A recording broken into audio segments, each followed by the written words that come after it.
So in the interest of, again, both taking some people down memory lane and recreating where we're coming from for those who are too young to have experienced it, let's go back to August 19 of 1991 in Moscow.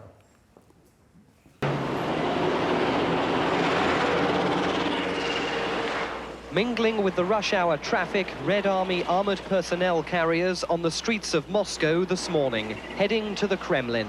They first moved in at 4 a.m., the first sign of the coup d'etat that removed Mikhail Gorbachev from power.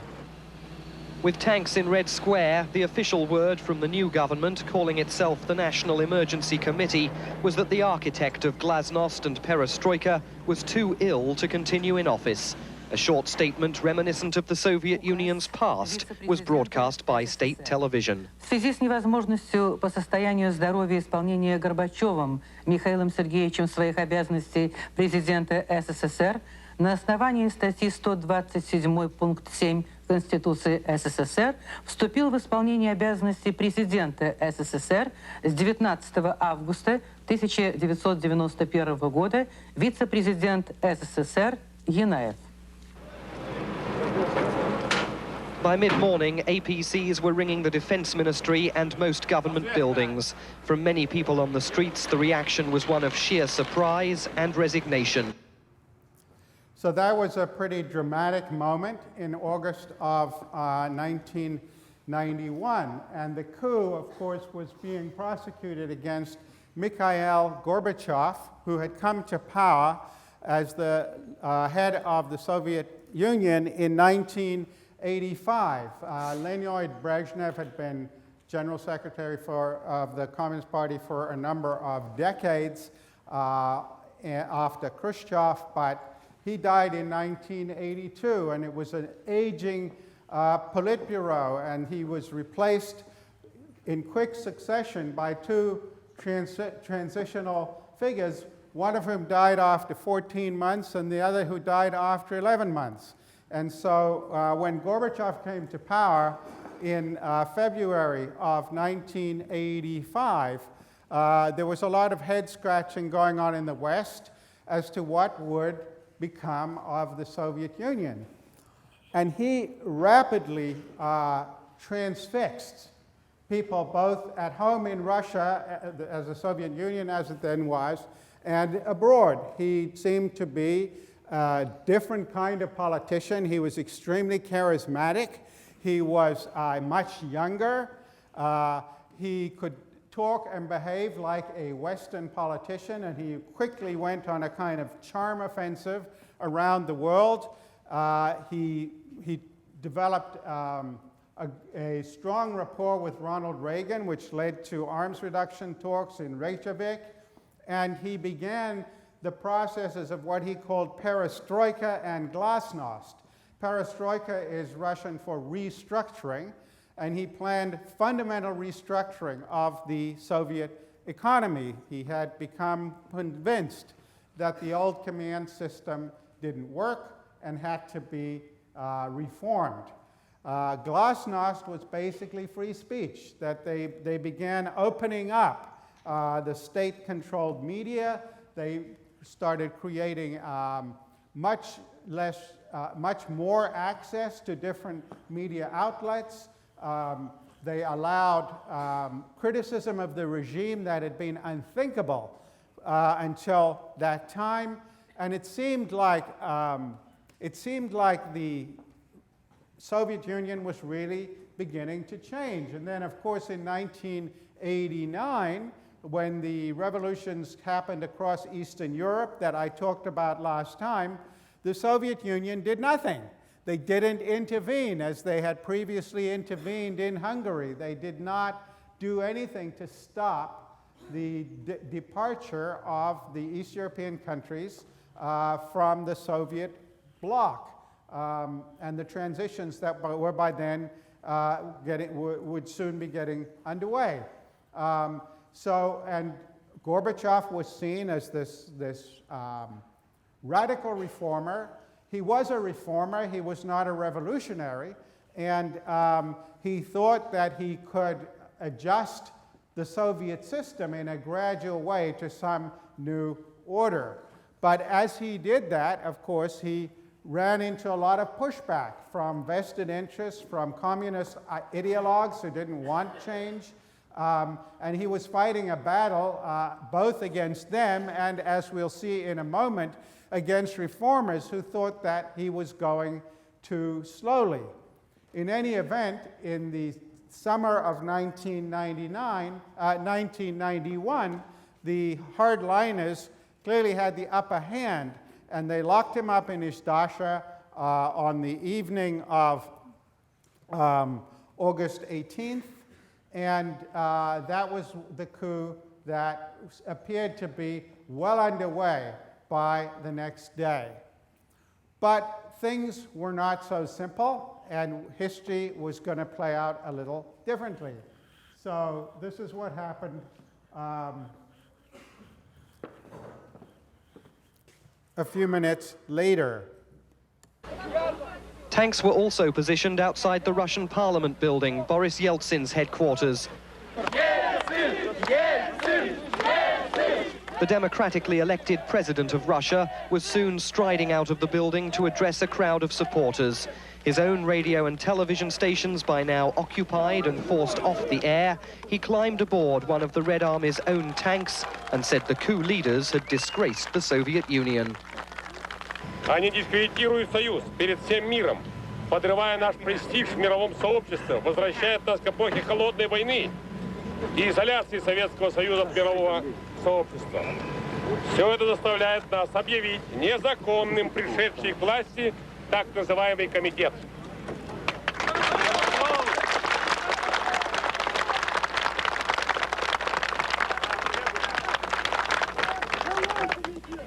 Соответственно, объявляем незаконными все решения и распоряжения этого комитета.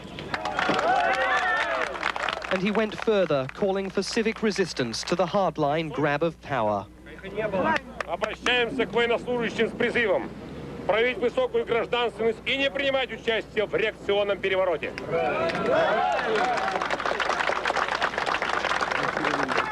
До выполнения этих требований призываем к всеобщей бессрочной забастовке.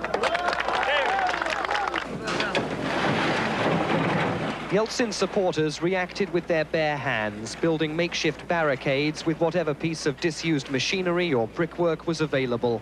And one crane driver joined the effort, shifting concrete blocks to the delight of the crowd, helping build the obstacles designed to prevent any army attempt to seize the Russian parliament building.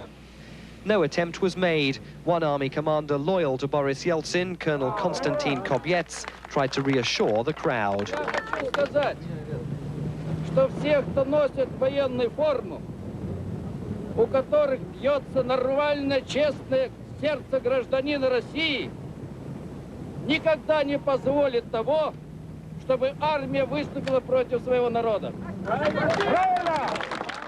And that, of course, was a decisive moment because it indicated that the military was not supporting the coup, and that instead they were going to be loyal to Boris Yeltsin. Now, Yeltsin had himself been a traditional Soviet politician in the 1970s and 1980s and had initially been a supporter of Gorbachev's reforms. But he actually was on the more radical side of the Communist Party, at least at that time, in thinking that the reforms had to go faster and had to be more extensive. And he, in fact, got so frustrated that he did something that, at that time, in 1987, was unprecedented in the history of the Soviet Union.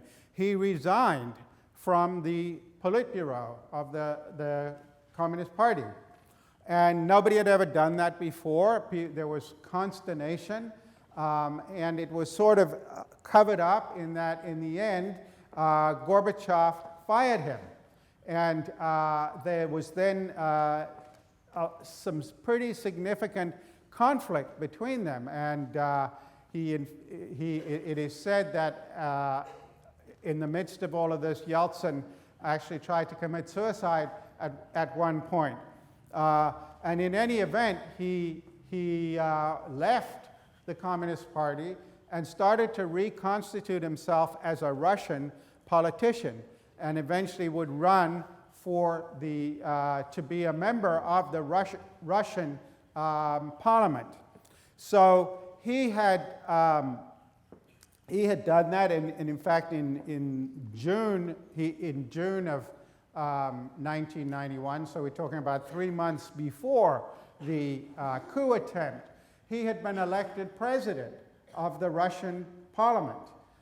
So where they were in this video outside the White House, that was the building of the Russian parliament, as distinct from the Soviet government buildings, which we all know about, the Kremlin opposite Red Square. And so it was Yeltsin who stood up and faced down the coup plotters, while Gorbachev was in his dacha, locked up on the Black Sea. And then the military decided to get behind him, and the next day you can see Gorbachev returning. A president returns to power. Mikhail Gorbachev flying into Moscow after being detained for 3 days on the orders of some of the men he appointed to senior positions within his own government. Their attempted coup d'etat crushed, he said tonight it was business as usual at the Kremlin, and despite the treachery of many of its senior figures, he wouldn't be leaving the Communist Party. Я вижу свой долг, до конца буду делать, пока это в моих силах, для того, чтобы сдержать, всячески воспрепятствовать, более того, избавиться, изгнать из КПСС реакционные силы.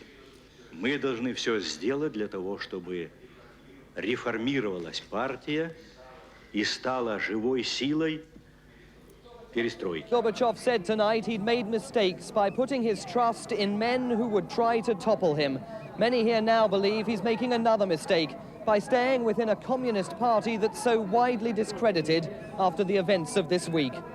For World Monitor, I'm Simon Marks in Moscow. So this was, in fact, the moment when the real power passed from Gorbachev to Yeltsin, as you'll see in a minute, because Gorbachev couldn't detach himself from the idea that there had to be a gradual guided transition under the auspices of the Communist Party of the Soviet Union. And Yeltsin seized the moment, and this is how it played out.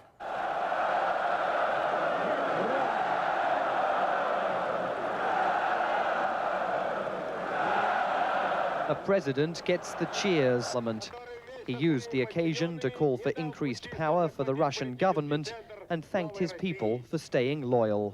Приношу глубокую благодарность тысячам военнослужащих, работникам правоохранительных органов, органов безопасности, истинным патриотам России, которые пришли к ней в помощь в роковые часы.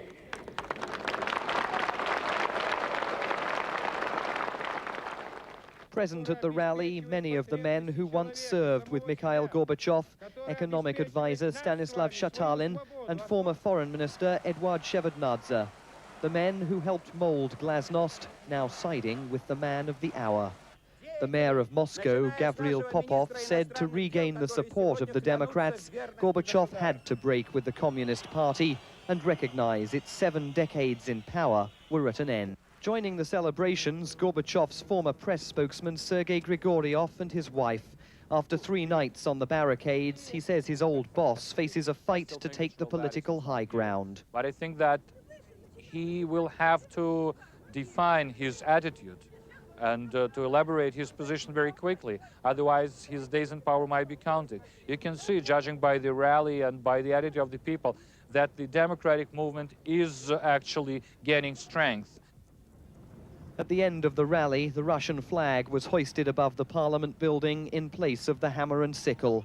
Ships on the river Moskva blew an audible salute.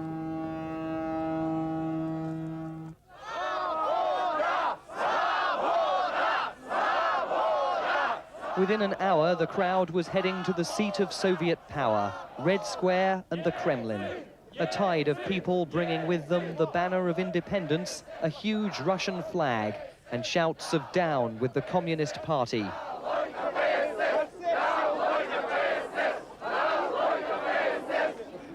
The young guards on duty at Lenin's mausoleum looked as if they were about to be mobbed.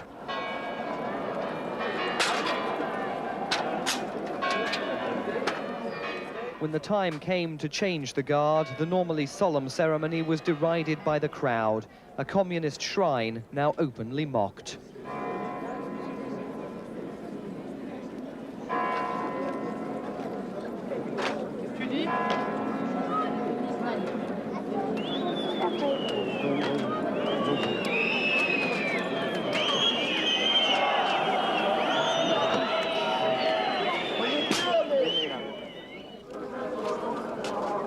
From Red Square, they moved on. Next stop, KGB headquarters and the statue in front of it of Felix Dzerzhinsky, the man who founded the secret police here in the 1920s.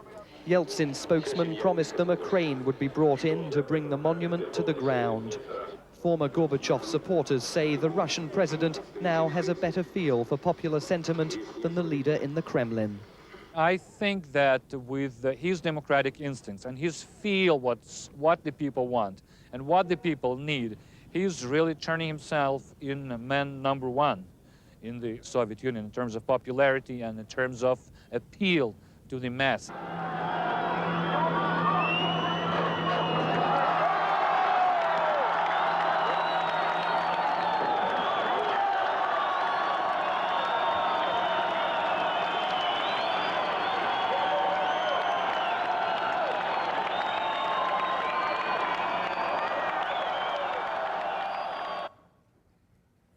So that was the dramatic 4 days that were really the denouement of the old Soviet order. Today, our agenda is going to be fivefold. We're going to talk about why the Soviet Union collapsed, but only somewhat briefly. We're then going to talk about the more interesting puzzle, which is why it collapsed so peacefully. Why basically one of the two superpowers in the world folded up and just died. We're then going to focus on the rise of gangster capitalism, the title of today's lecture. We're going to turn to the transition from Yeltsin, who governed throughout the 1990s. He gave up power to his hand-picked deputy, Putin, on the first day of the new millennium. He resigned effectively December 31st, 1999, and Vladimir Putin has been in control of Russia in one role or another ever since. And then lastly, we're going to focus on the question, why is Russia so corrupt, and what lessons can we draw from the fact of its corruption? So that's what we'll do. Just to review the events that led up to those 4 days in August. In May 12th, the Baltic states, echoing an old agreement from 1934, having watched 6 months earlier the wall come down in Germany, signed an entente that indicated they were planning to secede from the Soviet Union. In June of that year, the Congress of People's Deputies in Russia, that is where Yeltsin would run initially as a deputy and then become president, declared that it was sovereign over Russia's territory. In March of 1991, a referendum was held on whether or not to keep the Soviet Union together. And there was high turnout and a strong majority saying yes, although there were boycotts from the Baltics and 4 or 5 other Soviet republics that didn't participate in the referendum. June of that year, exactly a year after the Russian Parliament, Congress of People's Deputies, had declared itself sovereign, Boris Yeltsin had been elected as its president. We then had the 4-day attempted coup in August, as we've just witnessed. In the midst of that coup, I should say, the day before it was finally over, Estonia and Latvia had already declared their independence. The coup was then defeated.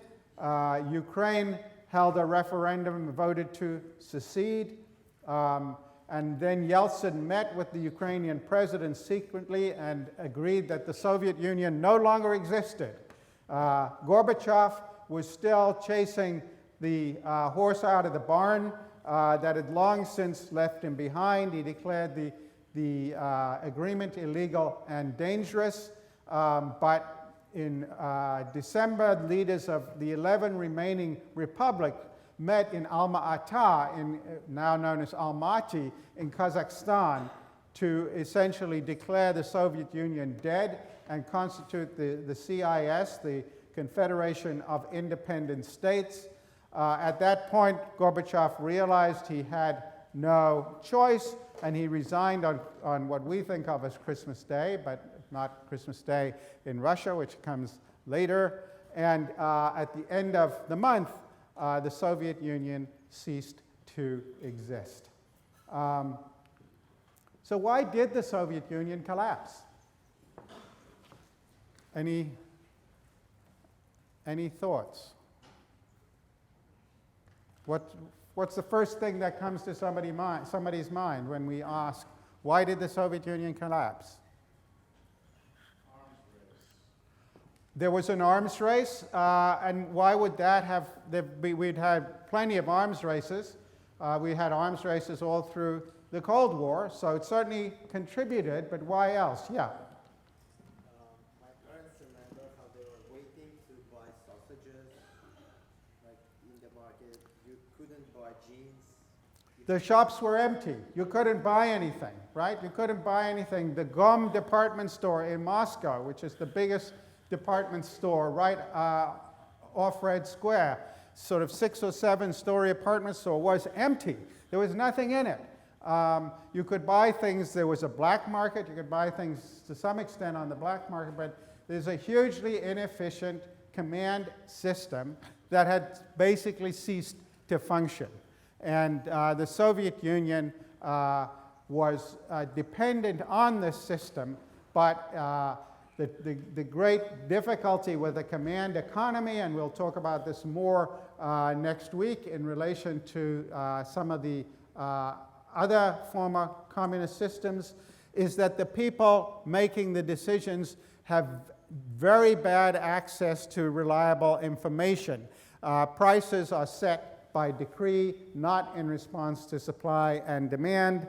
There are very poor incentives to work. And so the unsustainable economy had become steadily more unsustainable. So that's one part of it. But then I want to come back to the gentleman who mentioned the arms race. The other reason is that containment worked. Now, containment had been the policy dreamed up by George Kennan, who had been a U.S. ambassador to Russia and eventually became the first head of the policy planning staff. It was an office that was created for him in the Truman administration. And he was one of the first people, this is in the 1940s, he'd been one of the first people to say the Soviet system is unsustainable. It's got a dysfunctional economy at home, and its international ambitions are such that it's going to pursue foreign adventures that eventually it's not going to be able to finance. And so all we have to do is contain it.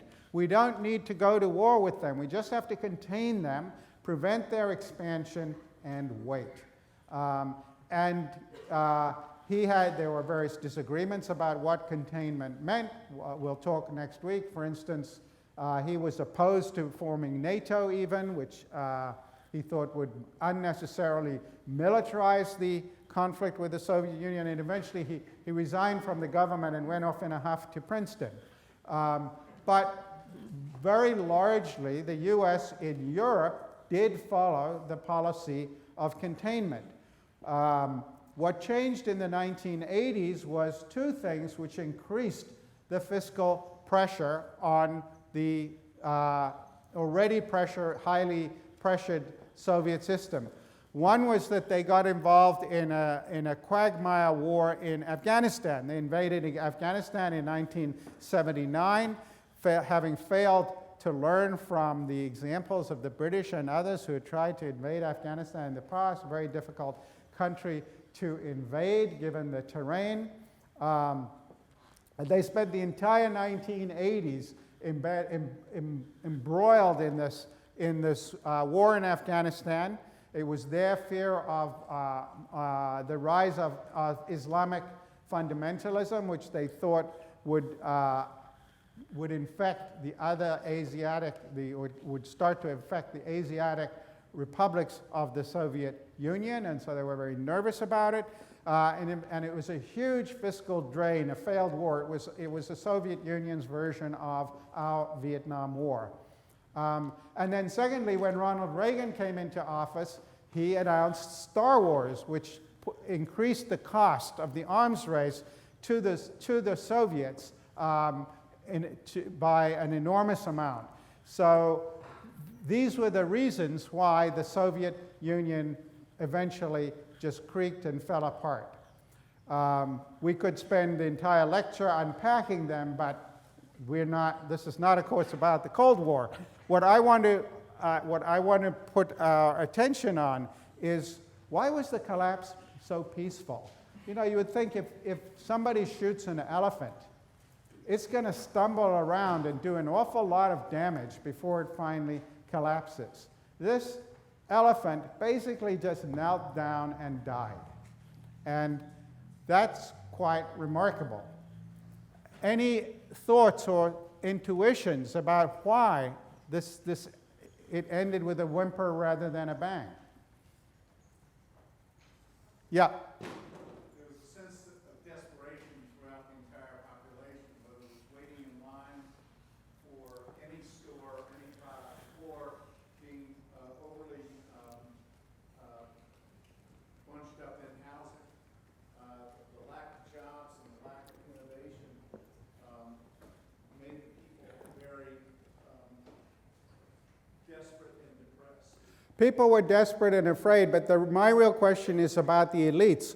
Why did the elites give up power that they had guarded so jealously for such a long time? And after all, there are many authoritarian systems in the world where there are angry, desperate populations, and the elite clings to power and just becomes more and more repressive. Yeah. I think they prepared themselves for this, having looked at what happened in Berlin. They had already started making sure that if this came, that their interests would be protected. Who would be protected? The elites. Okay, that's part of it. So the elites, just to repeat the comment in case some didn't hear it, the elites were looking for and seem to have found ways to protect themselves through the collapse. So what I'm going to do here is introduce an analytical schema from the social sciences. This is actually from a famous economist, a development economist by the name of Albert Hirschman, who published this book, Exit, Voice, and Loyalty, in 1970. And he developed a framework for thinking about what happens when, as you can tell from the subtitle, firms, organizations, states decline. How do people respond to decline? And the framework he developed, I think this is, if you read no other book in the social sciences before you graduate, or this is certainly one of the 2 or 3 books you should definitely read. And we will use Hirschman's framework at various points in the course. And so he said, well, if you think about yourself in a declining organization, there are 3 things you can do. One is you can leave, exit. 2 is you can complain and try and get it changed, voice. 3, you can try to fix it yourself. You believe in the cause and you want to make it better. And a lot of Hirschman's analysis says that what mix of exit, voice, and loyalty people engage in is determined by the costs of those things. So for instance, if you think about a public company, If you're a shareholder in a public company and you don't like the way it's being run, you could just sell your shares and buy shares in a different company that you like better, right? So you don't have much incentive to go to shareholders' meetings and trying to get the company, you maybe think it's got too much debt or something. You just buy shares in a company that has less debt. That's all you need to do, just exit. Very low cost of exit. So people are not going to engage in voice. Now, of course, you might care about the company. It might be ostensibly a green company, and you might be holding the shares in the company because of your commitment to green energy. Then you might feel loyalty to the company, and you will want to try and get it changed. Think about yourself as a worker working for a company. If you don't like the way the company is being run, unlike a shareholder, you can't just pick up and leave. You've got, you live in this town, you've got your family, your kids are in the schools and so forth. The costs of exit for you are very high. So you're more likely to engage in voice. You're going to go to meetings. You're going to complain. You might form a union. You're going to do things or join a union. You're going to do things to get the company to change its ways. So his book is an analysis of the ways in which exit, voice, and loyalty might be complementary in some circumstances and might be competitors in some circumstances for the ways in which people respond to the decline of organizations. So the first thing to say about the Soviet Union in the 1980s and 90s is there was a substantial decline, almost disappearance of loyalty among both the elites and the citizens. And I got a first-hand view of this. In March of 1991, there was a Yale delegate invited by the Communist Party of the Soviet Union to a conference in Moscow, actually at the week before the referendum that I mentioned to you earlier. And we had been impressed by Gorbachev and so forth, but we didn't really have much knowledge about, I certainly was no expert on the Soviet Union, and most of the other people in the delegation were not. And we had this stereotypical picture of the KGB shadowing us around and telling us what to do, and we needed to be careful and so on. And the first thing we noticed was widespread evidence of brazen corruption. I'll give just two examples. We were all afraid of what the KGB people might be doing to us. The first KGB person I ran into was trying to sell me currency at black market exchange rates. And then secondly, I went to a reception and somebody came up to me with a translator, and the translator said, "This gentleman wants to speak to you." And he said, "Professor Shapiro, I understand you are South African." This is 1991. Okay, it's before the collapse of apartheid. It's the beginning of the beginning of the collapse of apartheid in South Africa. Mandela is being released from prison and so forth. But the apartheid regime was still there, and it was not clear how it was going to play out. And so this person speaks in Russian, which I speak a little bit now, but I spoke none then. And basically the translator says, "This gentleman wants to know how to if you can facilitate this making a connection with the government of South Africa, because he has access to weapons which he would like to sell to them." And we regard apartheid as a domestic matter. We don't care what's going on in the country, but I can sell all kinds of weapons, including nuclear weapons, which might have been nonsense, but this is quite, actually South Africa is one of the few countries that had actually given up its nuclear arsenal that's another story which we'll get to later. But, so I was stunned by this, and I said, "I think maybe you mistranslated what he was saying to me. Could you ask him to say it again?" And he said it again, exactly the same thing. And so I said, "Very nice to meet you, goodbye." But so that was this was the levels of brazen. It not, you know, it wasn't. Nobody was trying to hide what they were doing. It was completely public. This is in March of 1991. We then had a meeting with Vadim Zagladin, the Politburo member, and he was at that time essentially the Secretary of State for Europe.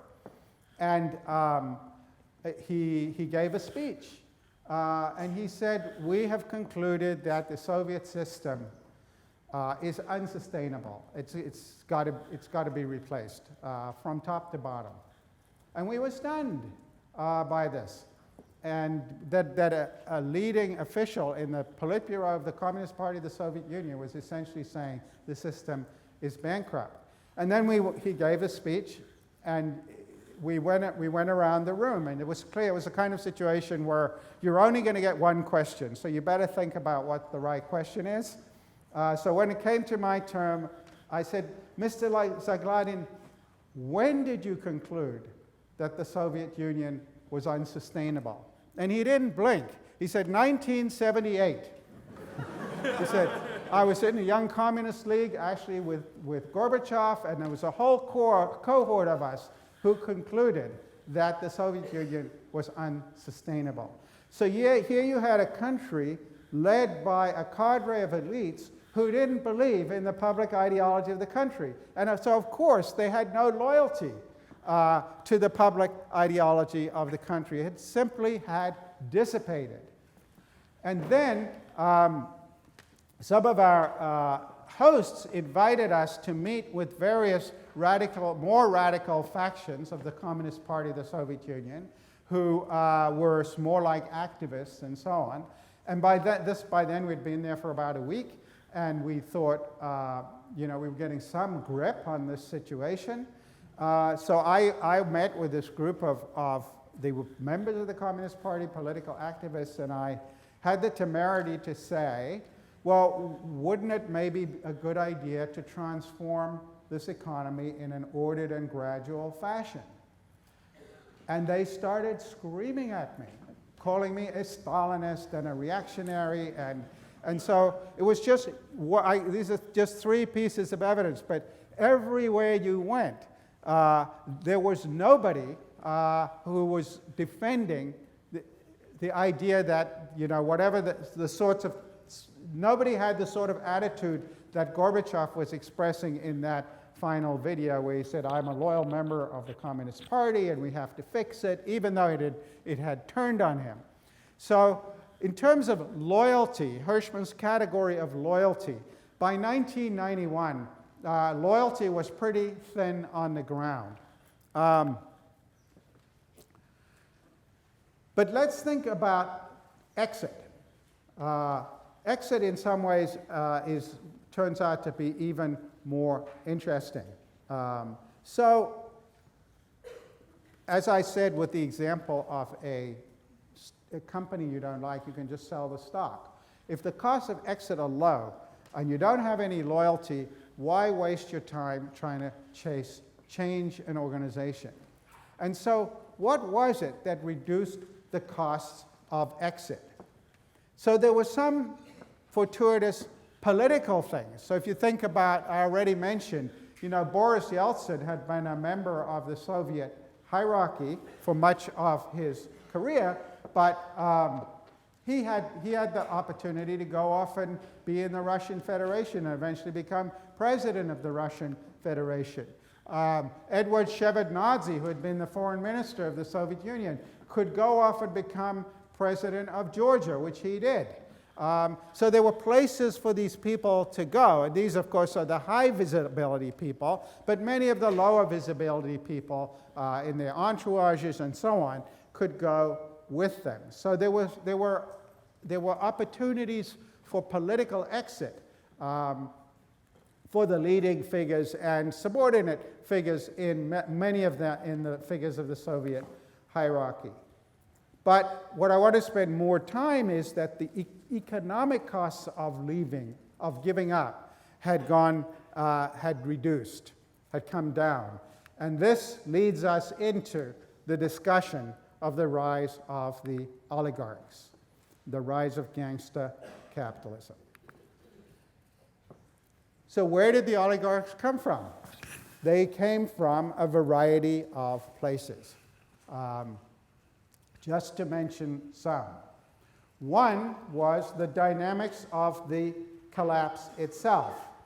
This is described in Karen DeWish's book, the first chapter of Karen DeWish's book, which I put on the syllabus. During the late 1980s, as things were getting more and more extreme in terms of the fiscal pressure on the Soviet government, various ministries, including the KGB, started shifting a lot of money offshore and putting it, hard currency, in bank accounts in Western banks. And some of the motivation for this was from loyalists, actually. They thought Soviet Union's going to collapse. We want to be able to live to fight another day. They sort of saw themselves as like, you know, the latter-day version of the French resistance, if you like, and they were going to need resources. And so, but others maybe have had different motives. But what happened in the August 1991 coup attempt was that the Soviet bureaucracy disappeared. And suddenly there were all kinds of people who found themselves with the control over these bank accounts, and they were now completely unsupervised. And so one relatively small but not inconsequential source of money from former Soviet officials was the money in these offshore bank accounts. And some people decided to make off with it. And that money resurfaced later at later times. But by far the bigger source of oligarchs was essentially the theft of state assets. And so here, for example, a gentleman by the name of Rem Vyakarev, who had also been a Soviet apparatchik. He'd been the deputy minister for oil and gas in the last years of the Soviet Union. He was put in charge of Gazprom, which is a large state venture controlling gas in the Soviet Union. But what did he do with this power that he had? He essentially started giving away large amounts of its assets to friends and relatives through various schemes. So they would essentially let friends and relatives buy gas at below market prices and then sell it and pocket the difference. And they even did this with large numbers of gas fields. And so we started to see the emergence of people making huge amounts of money from these dirty transactions. Essentially the looting of state assets by people who were put in charge of them. So somebody like Vyakarev was able to do this because he was strategically placed in order to be able to facilitate it. But a third, if you like, source of oligarchical power was derived from the fact that Russia had inherited a weak and bankrupt state. And I want to say a little bit about what I mean by a weak and bankrupt state. So much of the 1990s had been a period of fiscal crisis for the old Soviet Union. There had been massive debt racked up by the government. They were heavily dependent on oil revenues, which I'll talk more about in a little while. When the price of oil gyrated, they would suddenly lose massive amounts of income. And this had all come to a head in 1998 when Russia eventually when the Soviet Union, when Russia by then defaulted on its debt and had to be bailed out by the IMF. And so throughout the 1990s, the Russian government was fiscally strapped. And so what happened was that people took advantage of this fact. Mikhail Gorbachev, who would later become famous for his ownership of Yukos, the private oil company, which I'll also have a little bit more to say about, he started a bank called Menatep Bank. And what he basically did was he speculated against the ruble. He would get the government to deposit large numbers of rubles in his bank. He would then he would exchange them into hard currency, and he would have a commitment from the government not to demand them back for 4 months or 6 months or 8 months.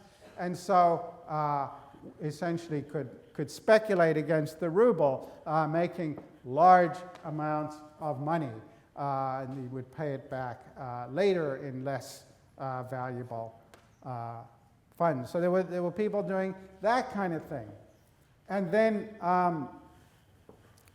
there was the so-called loans for shares scheme, which is how he got control of Yukos. And this was in the mid-1990s, once the sort of bloom was off the rose of the revolution, and people were starting to get angry.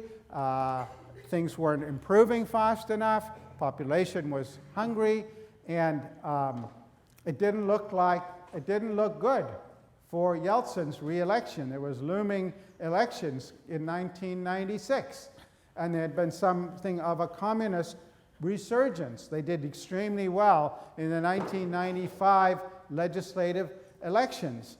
And so the oligarchs who had started to emerge and get control of these various assets realized that for them it would be a disaster if the communists came back into power.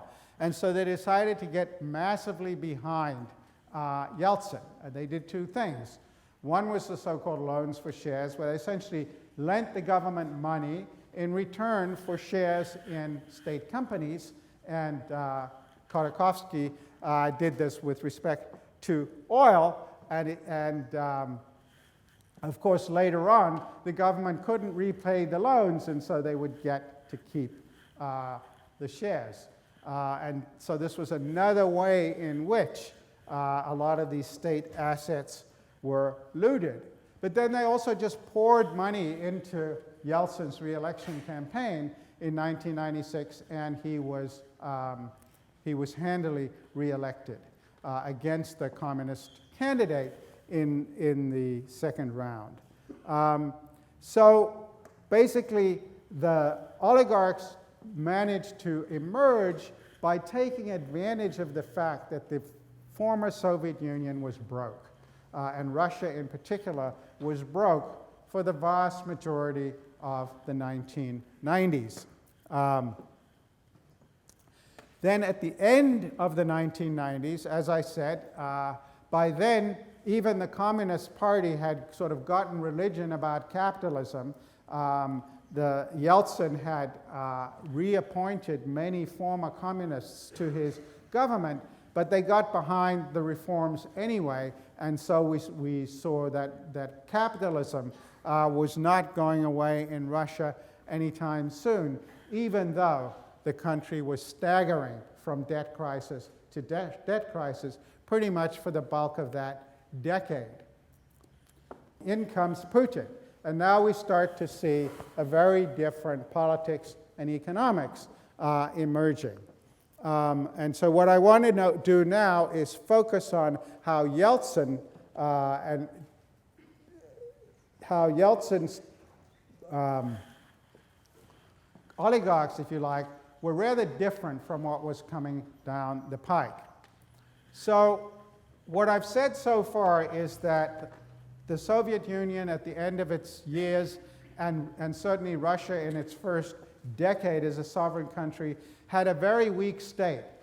The party had been strong and the state had been weak in the Soviet Union, but the party had essentially disintegrated. But I haven't defined my terms. So I probably should have done this earlier, but what do we mean when we talk about a state being a weak state? What makes a state weak? Yeah, you have to yell. Lack of the rule of law. That would be one symptom, certainly, of a weak state. What else would be a symptom of, yeah? No control over violence within its borders. You got to yell. No control over violence within its borders or its borders themselves. That would be another sign. Any other signs of a weak state? Yeah. Somebody's point. Yeah. Finances. So one sign, yeah, of a weak state is that it's an inability to tax, a low capacity to raise revenue. And the Russia that Putin inherited had a very, very bad tax system, very low enforcement. So for example, in the oil industry, which is the most important industry in the Soviet Union, they taxed output and exports, not profits, because they didn't have the auditing capacity to see whether people, profits are revenue minus costs, and they didn't have the capacity to audit, to stop companies from hiding profits. And so they would tax in a very inefficient way, because that creates very bad incentives as well to innovate. So they didn't have the capacity to raise revenue very well. And indeed, throughout the 1990s, the oligarchs, led by Khodorkovsky, by the way, had waged war on efforts by the Russian government to improve the capacity to tax, that they had constantly lobbied for and been successful in getting the parliament not to improve the capacity to tax. And when Yeltsin came into power in January of 2000, his first speech was mostly about taxation. He said that he was determined to reform the finances of the Soviet Union, and he was going to completely reform the tax system, which he did. They had a very complex multi-tiered system with huge deductions. He brought in a 13% flat tax, kept taxes low across the board with no exceptions, and he's greatly simplified corporate taxation as well. So one of his big missions was to put Russia's fiscal house in order. And indeed, he partly got lucky because the price of oil went up, but they used a lot of that money. They created a sovereign wealth fund for a rainy day, knowing about the volatility of oil prices. And indeed, when the financial crisis finally hit later in the decade, Russia was pretty well placed to weather that storm. So that's one thing that Putin did in the first decade of this century, to try, and people thought at the time that he was strengthening the Russian state. But the other sign of a weak state is a haphazard use of power. And by this, I'm referring to the idea that when a government's capacity to enforce things is low, it has to compensate by being unpredictable. So, for example, in a famous article about 18th century England, there were no police in 18th century England. They didn't get police until the 19th century, 1834, I believe, or 1832, somewhere around there. But if you look at over the course of the 18th century in England, the number of capital offenses went up massively. You could be hanged for being a pickpocket. But the number of executions remained constant. They didn't actually execute more people. So basically what would happen, is that the assizes would come into town, they would string up a few people, and then they'd go off to the next parish. Because that was the only capacity that they had. So there's a kind of trade-off. But one symptom of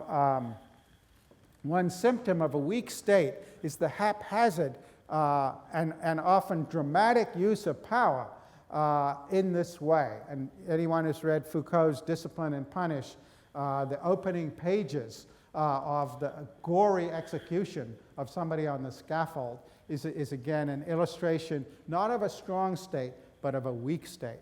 Again, when you see the Egyptian government sentencing hundreds of people to death on one day, almost none of whom end up being executed, it's a sign of a weak state, not a strong state. So haphazard use of power. And you look at Putin's early moves, and they underscore this. The most important thing he did was he took down Khodorkovsky. Khodorkovsky by then was the most wealthy Russian oligarch, owner of Yukos, and Putin threw him in prison. And he was charged with various forms of fraud, and eventually, when he'd already been in prison for about a year, he was finally sentenced to 9 years of imprisonment. And this got the attention of many of the other oligarchs. Nobody thought that Putin would have the temerity or the capacity to do this, but because of his KGB background, he had been a KGB officer in East Germany before he came back to the new Russia. He was able to do that. And then not only did he throw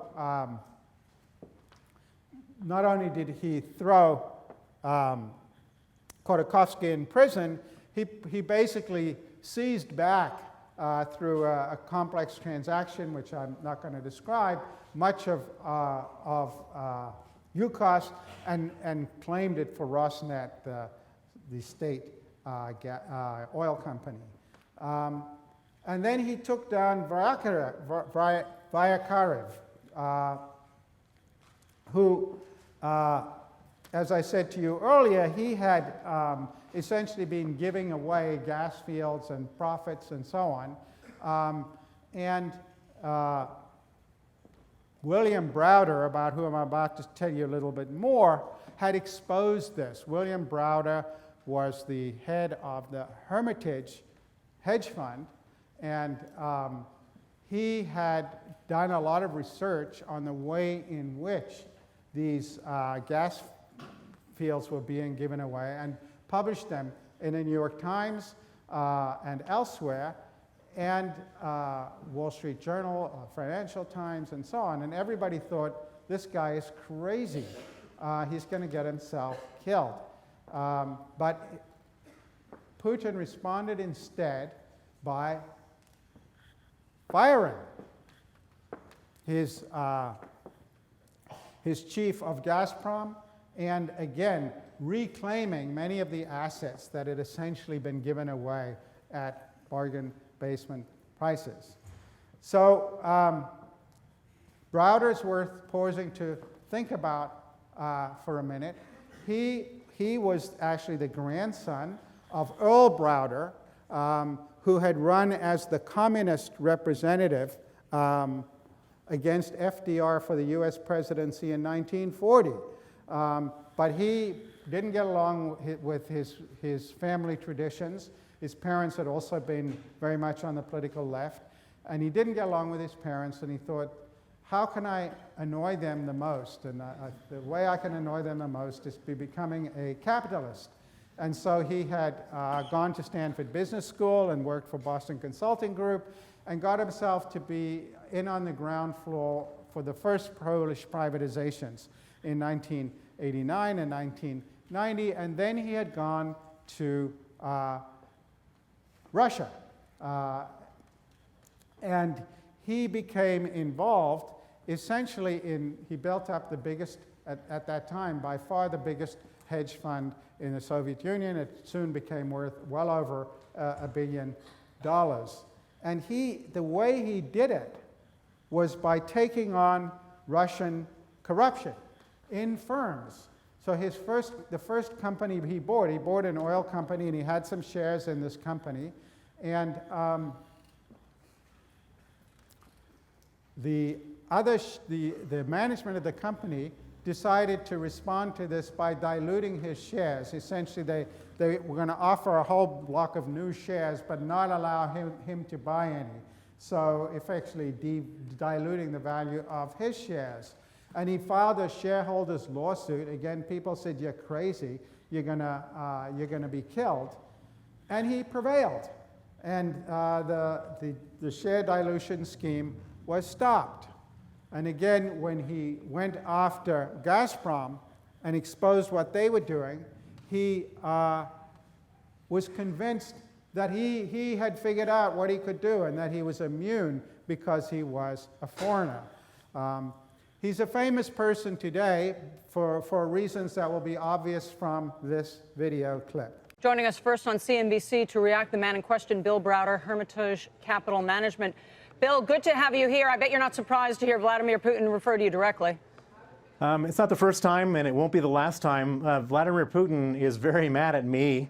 He's mad at me because of the Magnitsky Act. The Magnitsky Act is a piece of legislation named after my murdered lawyer, Sergei Magnitsky. He was murdered after uncovering a $230 million Russian corruption scandal. Some of that $230 million went to Vladimir Putin himself.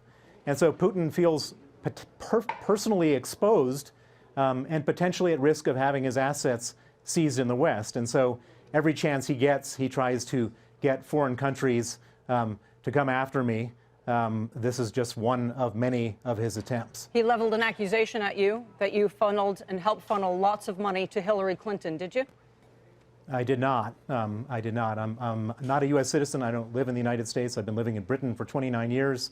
I make no campaign contributions, and so that's not true. I should also point out that Vladimir Putin and his regime have accused me of serial killing, of being a CIA MI6 agent, and about 1,000 other things. And so they just he's kind of unhinged in these accusations. You said before, Bill, that this is not the first time that President Putin has mentioned you, has called you out.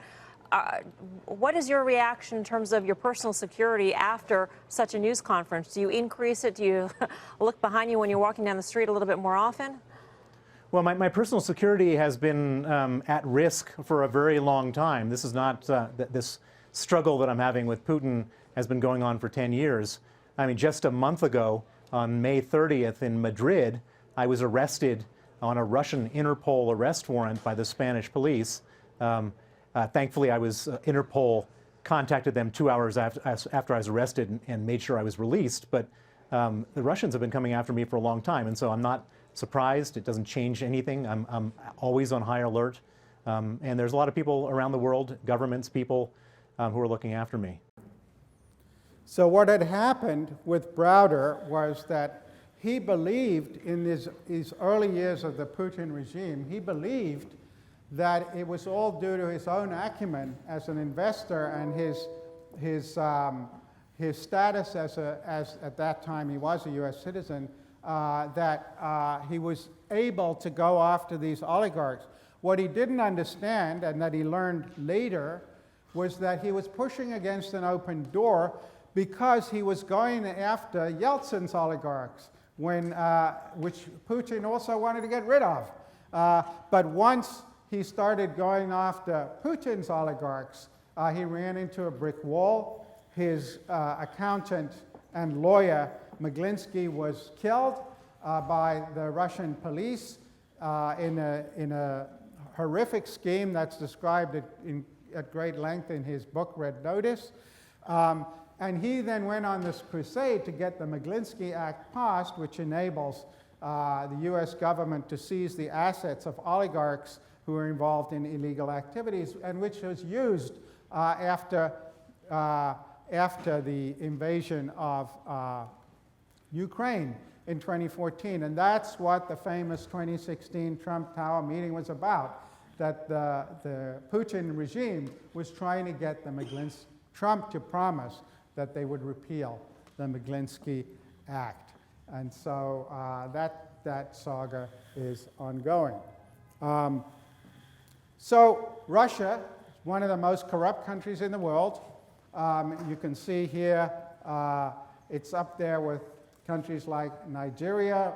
This is one standard measure of corruption from Transparency International. You can see this is subjective perceptions of corruption in Russia, that people think, and the vast majority of people think the vast majority of the Russian state is highly corrupt. And one question is, well, why is it so corrupt? One obvious answer is a kind of path-dependent story that we've talked about, that the fact that all these assets could be seized by former Soviet bureaucrats on the way out, or could be extracted from this very weak state, particularly in the 1990s, is a big part of the story. Secondly, there's this notion of a resource curse, which is often called the oil curse. And here, this is the political economist story. Now, the Russian economy, at first glance, doesn't look like it's so completely dominated by the oil sector. You can see here, it's at least half of the Russian economy is services. But if you start to look a little bit more closely, you see that while there are many different sectors in the Russian economy, one way or another, the vast majority of them are connected to the hydrocarbon industry, 3/4 of the Russian economy. So it's very oil dependent. You can see, and this is even more important, that the government's revenue is massively dependent on oil. So the only countries that are more oil dependent for government revenue are places like Saudi Arabia, Iraq, Nigeria, Venezuela. The Economist magazine in 2016 estimated that 40% of the Russian government's revenue is from oil. And this, of course, makes for a lot of corruption, because if the only way to get rich in Russia is to have access to the oil sector, then people who control that access can extract huge premiums for letting you participate. This is what makes Russian finances so dependent on the price of oil. And as you can, this is just another picture, which I will post these and you can peruse them at your leisure, but you can see that if oil prices fall, government revenues also fall with them. Which raises the question, why don't they diversify their economy? Why wouldn't they diversify the economy if it makes so hostage to the price of oil? Quick suggestion, anybody? Why don't they? They can't. Pardon? They can't. They don't have the ability to move like that. Why don't they? Because their structure is just so incomplete. So the beneficiaries, I would use beneficiaries where you use structure. The beneficiaries like it this way. They're making huge amounts of money out of it, right? The government needs it because it's very difficult for them to raise money in any other way. As I've said, the capacity, the institutional capacity of the Russian state to raise money in other ways is very constrained. But also, from the point of view of the government, it's a source of geopolitical power. If you think about where does all this oil go, think about Western Europe. You can see here that 3 of the biggest companies selling oil to Western Europe are Russian companies. And if you look at where European countries get their oil, just look at Germany. It's the top importer of Russian crude oil in the world. And this is why the Russian invasion of Ukraine played out the way it did, because not only oil, you can see here, Germany is the biggest consumer of Russian natural gas in the world. So if you think about Russia going into NATO and the NATO alliance, which we're going to be talking about on Tuesday, putting together and speaking with one voice about responding to the Russian invasion of Ukraine, is not going to be something that's high on Angela Merkel's agenda. She needs Russian oil and gas. She can't afford to antagonize the Russian regime. And so it was not surprising that the response to NATO was a lot of hand-wringing and strong statements, but nothing more than that. So it's because it's a source of geopolitical power for a weak state that it's very desirable from the point of view of Putin to retain this powerful sector. Okay, we will see you next week.